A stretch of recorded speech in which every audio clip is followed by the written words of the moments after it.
Hey, Fanboy Nation. This is your pal Daffy Duck, and you're watching. We're watching Fanboy. Fanboy, fanboy, etc. Fanboy Nation. I assume Tom. Ladies, congratulations. Finding Your Beat will be at the Newport Beach Film Festival on Sunday, October 16th. Congratulations on the film. You just finished a run in Mill Valley.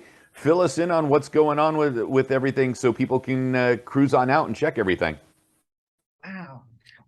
Do we want to talk about Newport Beach? Newport Beach Yes. is on Sunday. It's on Sunday. We have drummers there, so you'll hear some live drumming. But this weekend, we're actually at 5 film festivals in 5 different states. So it's kind of a big weekend for us.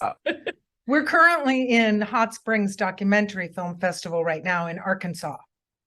Okay, so you guys are just all over the country.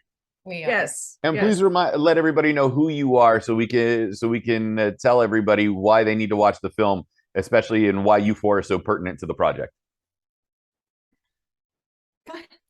Well, I'm Carrie Pickett, and I'm the co-director and the director of photography. And I'm Dawn Mickelson. I'm the co-director and co-producer. I'm Jen Weir. I'm the producer and a featured artist. And my name's Megan Chow-Smith. I'm also associate producer and one of the featured artists in the film. Well, congratulations. 5 film festivals in one weekend. I'm here in Orange County, so I'm at Newport Beach Film Festival all weekend. Luckily, I get to see it before everybody else because I can't make it to the screening itself on the 16th. Oh, yeah. But this is an incredible flick that people should check out. How did this all come about? What was the catalyst to want to make a film about, well, female drummers and finding their own beat, essentially? Well, Jen here is probably the catalyst. Jen and I had lunch one day, and we've been friends for like 20 years. And she said, I'm going to be doing this amazing thing, and I'm going to bring the top players from around the world together for the first time. They're going to be in a house together for 2 weeks. And could you just film the concert? Because we need footage of that for later. And I was like, Jen, this is a film. And she immediately agreed, and we started shooting, and we shot for 2 years, wrapping on March 2nd, 2020. We went right up to the edge of when we could shoot with the COVID situation. And you finished the editing and everything just in time for these 5 film festivals. Exactly. Wow. That was the one good thing about COVID, is that it was very good for editing. All right. So Yeah, it was great though, because both Dawn and Carrie really were committed to this idea of having the folks behind the camera represent the people that were in front of the camera. So as this was sort of a breakthrough female and non-binary empowering story for taiko drummers, so was it for the filmmakers, and that most everyone working on this film was either female, non-binary, Asian, or queer, or any combination of the above. And so it was great in that we really bonded as a whole community in bringing these stories together. that's awesome. All right. But I do need you to throw somebody under the bus. Most annoying percussion instrument. Oh, maybe the cannon. There's a cannon. The cannon, it's made out of metal. It's a metal tube, and then there are 2 small tubes that have higher pitches. And you go deaf. A lot of us can't hear much anymore. We've been doing it for about 30 years. So we're like, what? Yeah, the cannon's pretty bad. Okay. I was gonna guess the beatnik playing the bongos trying to do some spoken word poetry, but That's also annoying. because there's so many variations of different percussion instruments, and various drums that we have to sit there and go, all right, one has to be the worst for the parents when their kids want to pick up an instrument. And I then would the say other the one, tambourine. the tambourine. Nice. All right. So why the tambourine then? Well, it's just if you don't play well, you can really take over, and nobody else can be heard. Ah, see, in the Partridge Family, they just muted you on TV. That's right.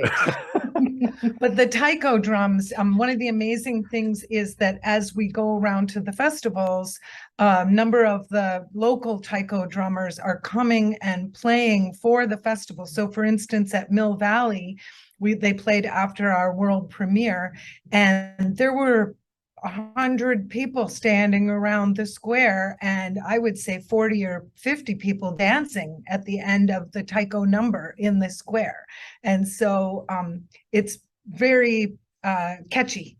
You catch it right away. But the thing that I would say too, though, that's great about this film is not only is it a love letter to the art of taiko drumming and the artists that we feature, but it's also a story that transcends that. Like, if you've never heard of taiko drumming, don't know it from Adam, but you can recognize and respond to these stories of women who persevere and who are finally celebrated and getting kind of the attention and the respect that they deserve. They're claiming center stage. It's about like pushing past the barriers that, so many of us face in whatever corner of life you're in. Anyone who's on the margins deserves that chance to kind of take the center stage with their talents and be seen and celebrated. And that's what this story is about. Because I've seen taiko drumming before at Newport Beach Film Festival during the Asian Spotlight in past years. And I didn't know that there was a divide between male and female drummers. Is there some sort of like Japanese tradition, at least over in Japan, that women aren't allowed to drum? Sure. So, the cultures are very different, although very, informed and related. But in Japan, thousands of years ago, they used the taiko drums to communicate to the gods. So they thought like, oh, they're loud enough, the gods will hear us, and well, only men should be allowed to talk to the gods. So that's kind of where that came from. But in recent years, 2/3 of taiko players now are actually women. But the key is that participation does not bring equity. And so it's that thing that we're finding in all of these fields of working twice as hard, getting half the pay, not getting the opportunities, not getting sponsored, not getting nurtured the way that your male counterparts are.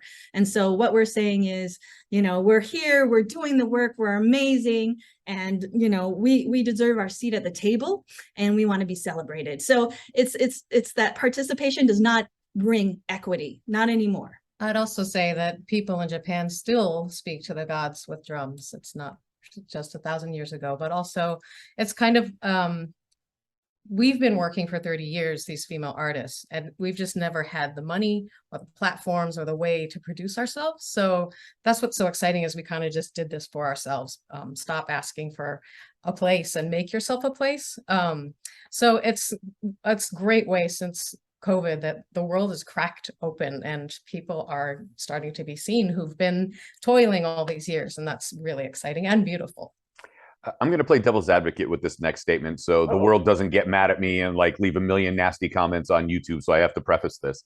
When I was teaching, I had told my students the primary difference between male and female interactions is that men will have rivalries and women will have frenemies. So you'll hate the girl that you hang out with, but she's still in your circle.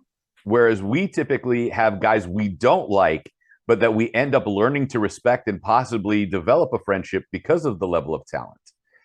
Is there that level of, divide within female musicians in not willing to take on apprentices or mentor other female talent and help develop them because of that frenemy mindset versus the rivalry mindset? I think that's a really interesting question. I think maybe you would. I would say bottom line, we're a collective. And we don't always get along. Like, we sting each other in the collective because we're all human beings. But like any artist getting to center stage, you have that diva effect. And it takes audacity to become famous and seen.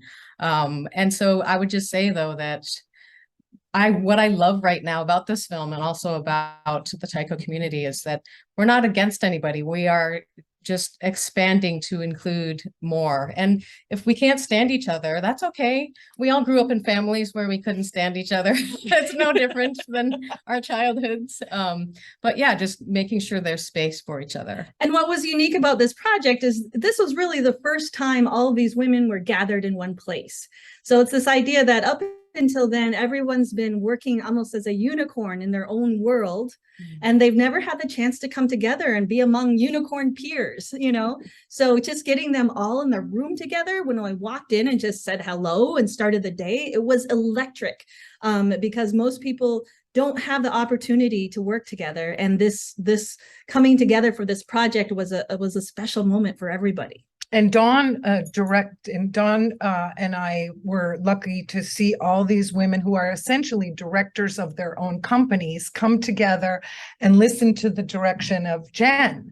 And so I would say, you know, her spirit and her contagious love for Taiko brought everybody together. And we, you know, it's in the film that there was jockeying for a place on the stage, but it was never anything cutthroat or mean-spirited ever. Yeah, everyone just felt lucky and grateful to be in the space together, even if there were struggles. Well, Jen, you know, you got a big drum with some big sticks, so you know people got to stay in line. That's right. That's right. Don't mess with her. As everything came to fruition, and you saw not only, you know, hearing the idea, and it's like, oh, this is a documentary we have to make.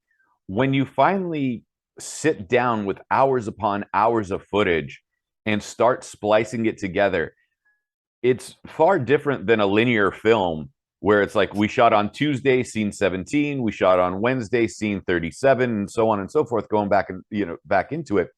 How do you tell this cohesive timeline going through hours upon hours of footage and willing it down to 90 minutes to an hour and a half to 2 hours, you know, for the runtime itself that you set it for? One of the special things about our film is that Dawn and I approached it as a cinema verite film.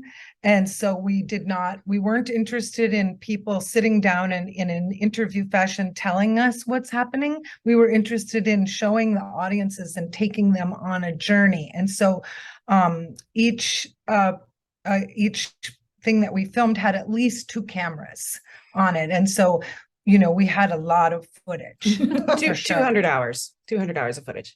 Wow. But the other thing is, when you have 200 hours of footage, cutting it down to 90 minutes or so, you know, you really get good at what is the core message? What is the core story? What is the core emotional, you know, message that needs to come out? And then, you know, kind of carving away everything that's not that.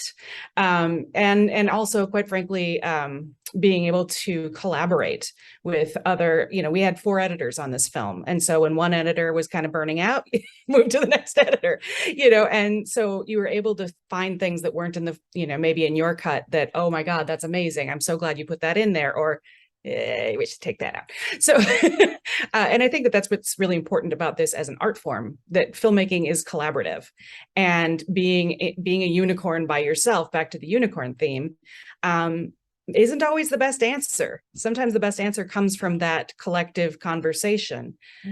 So that's how I would say it. You know, a lot of people use art to escape from the mundane aspect of their work life.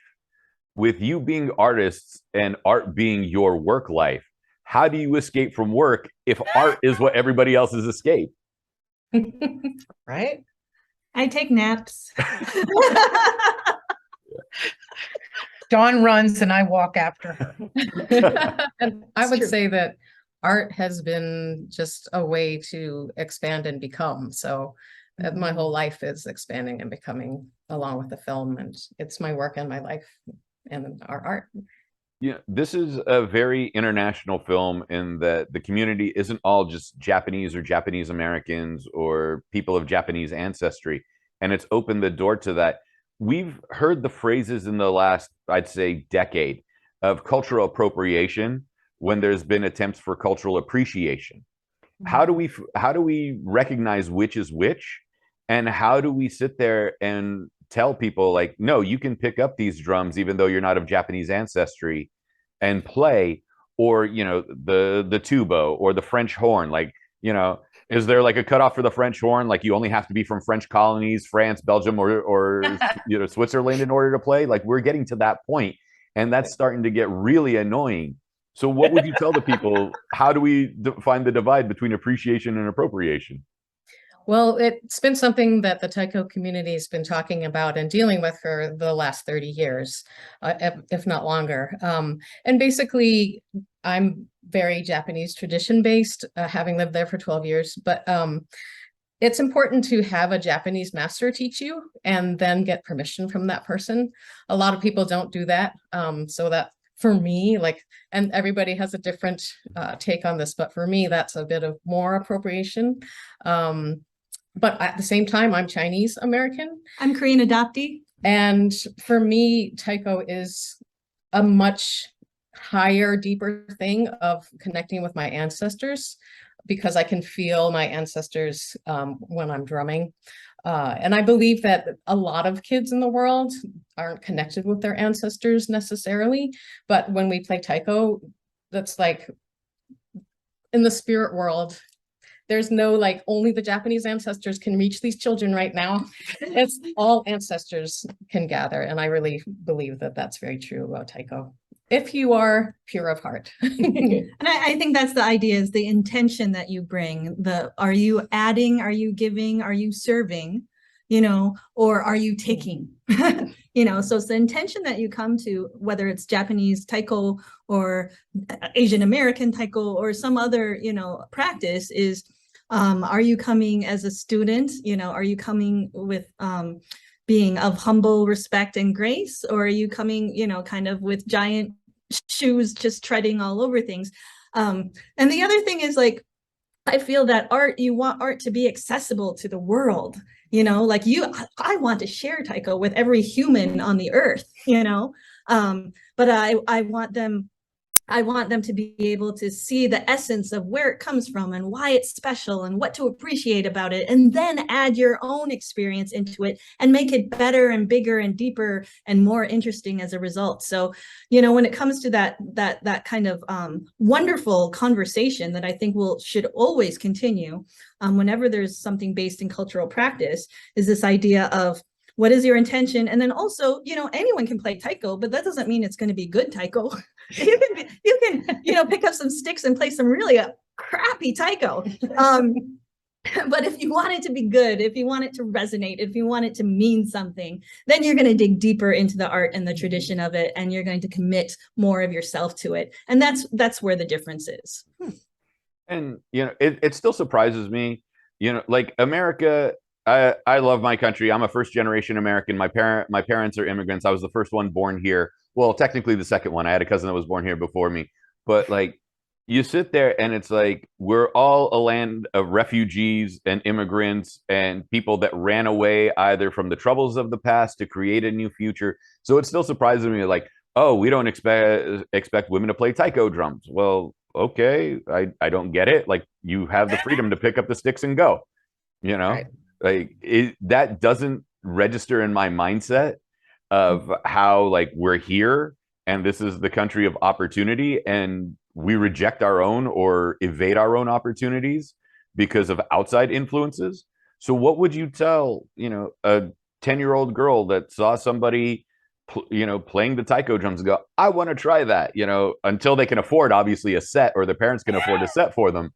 Like, what would you tell them at some point where to start?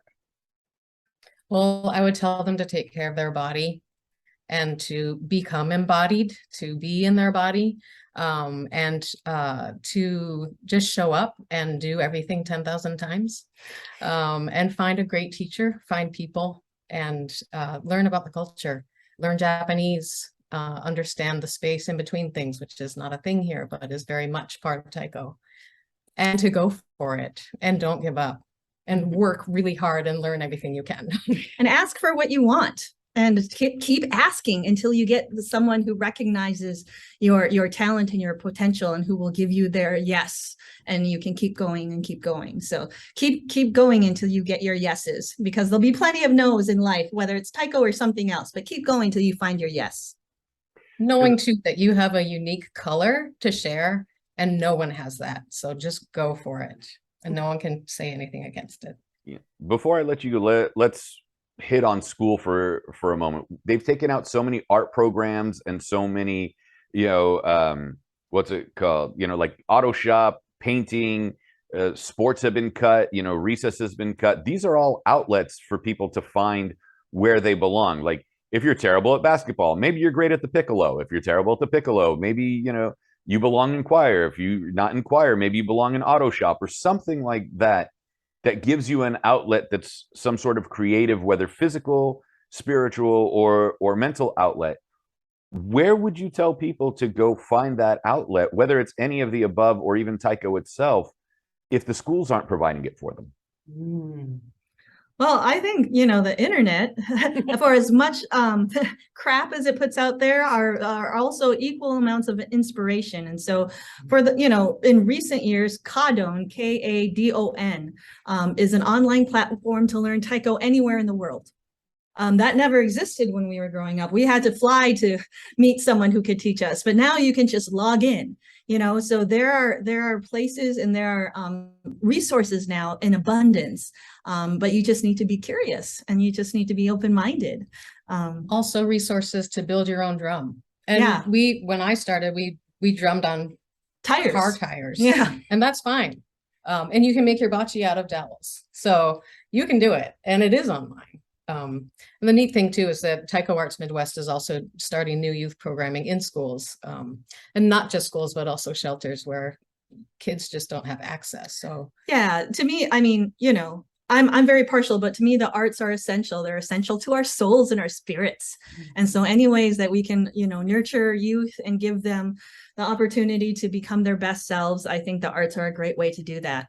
One of the things that happened for our final performance is we only had a one-night public performance, but before that, there were 3 days of children coming to see the Her Beat performance and be part of the Her Beat movement. And 7,500 school children were able to come and see the performance before the public performance. And so scream with us. And scream and be wild. And they were tearing down the roof, those kids. They loved it. And so I do think the film is amazing. And I see that a lot of people are messaging me that they're bringing their daughters to the screening. That's fantastic. So let's plug all this. Bring the sons too. Well, it's herbeatfilm.com. We are at Film Fest Tucson on Friday, October 14th, 6 p.m. Hot Springs Documentary Film Festival, Crystal Ballroom at Arlington Resort Hotel, 7 p.m. Also on the 14th. October 14th, Pickford Film Festival, Heartland Film Festival, October 15th at 3:15 at the Landmark Glendale 12. Seattle Queer Film Fest, 5 p.m. October 15th. Newport Beach Film Festival, that's the one close to home for me, at 12:15 on Sunday, October 16th, and again in Heartland on October 16th at 5:30. You guys are everywhere. Yeah, the Oscar buzz is growing. We're heading to Doc New York, Doc NYC in November as well. So the momentum is fantastic for Finding Her Beat. We're so excited. Well, congratulations on all of that. Make your own plugs as well, not just the film, but personal social media. Your own Taiko groups where you perform separate from the film, and also what documentaries you're working on next or feature films. Wow. Go. You have the Okay, I have a film I'm cutting right now called Ribbon Skirt Warriors about Indigenous women standing for the water, protecting their sacred wild rice territory from fossil fuel pipelines. And I have a film that should be premiering in the next few months called Minnesota Mean, that is about the Minnesota Roller Girls and a season following them as they figure out how to be a roller derby player.